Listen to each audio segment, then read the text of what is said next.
चरण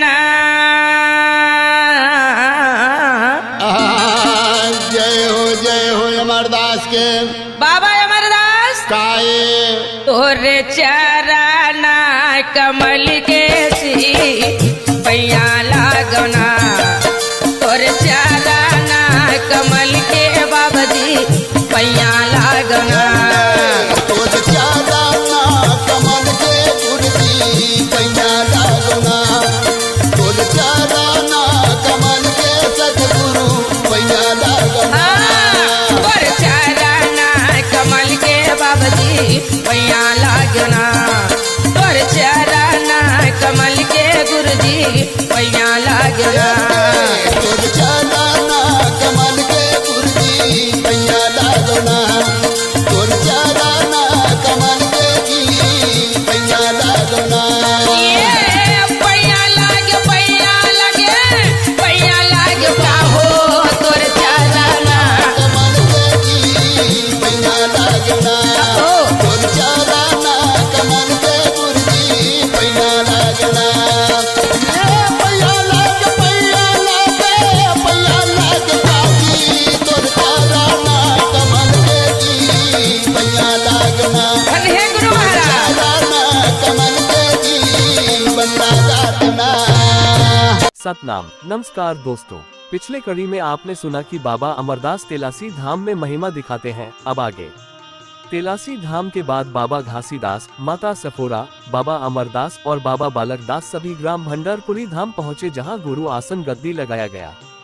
बाबा अमरदास और उनके सभी परिवार खुशी के साथ भंडारपुरी धाम में जीवन यापन करने लगते हैं। बाबा अमरदास अब विवाह योग्य हो जाते हैं और बाबा घासीदास बाबा अमरदास का विवाह कराना चाहते थे।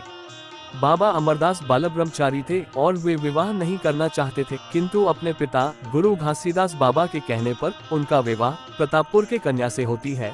बाबा अमरदास वैवाहिक जीवन में तो आ गए थे, किंतु वे अभी भी ब्रह्मचारी थे, तो उन्होंने अपने पत्नी को अपने से दूर रखे और इसके लिए वो अपने अनेक प्रकार के रूप झलकाने लगे। जब उनकी पत्नी बाबा अमरदास के रूम में पहली बार आती है, तब बाबा अमरदास सिंह रूप धारण कर लेते हैं और अपने पलंग में बैठ जाते हैं। जब उनकी पत्नी पलंग में बैठे सिंह को देखती है, वो डरकर माता सफूरा के पास जाती है और माता सफूरा से कहती है कि माता, आपके बेटे के रूम में आपके बेटे के पलंग में सिंह विराजमान है।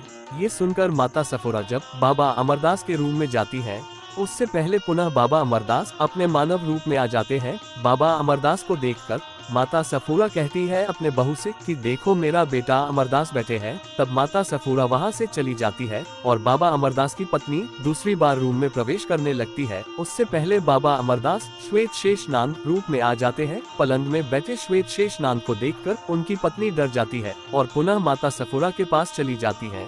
जब माता सफूरा रूम में आते हैं, उससे पहले बाबा अमरदास पुनः अपने मानव रूप में आ जाते हैं। ये सब बाबा घासीदास जानते थे। माता सफूरा अपने बहू को कहती है कि आप सद्धर्म को अभी अच्छे से नहीं निभा पा रही है, इसीलिए आपको ये सब दिख रहा है, और माता सफूरा वहाँ से चली जाती है। इस प्रकार उनकी पत्नी उनसे दूर ही रही और बाबा अमरदास बाबा जी सदैव ब्रह्मचारी रहे, इसलिए उन्हें बाल ब्रह्मचारी गुरु के नाम से जाना जाता है। और उनके ब्रह्मचारी होने के कारण वैवाहिक जीवन होते हुए भी उन्हें संतान प्राप्ति नहीं हुए। इधर बाबा अमरदास बरसते हुए पानी में रात को ही घर से निकल जाते हैं। तब उनकी पत्नी भी उनके पीछे पीछे जाने लगती है।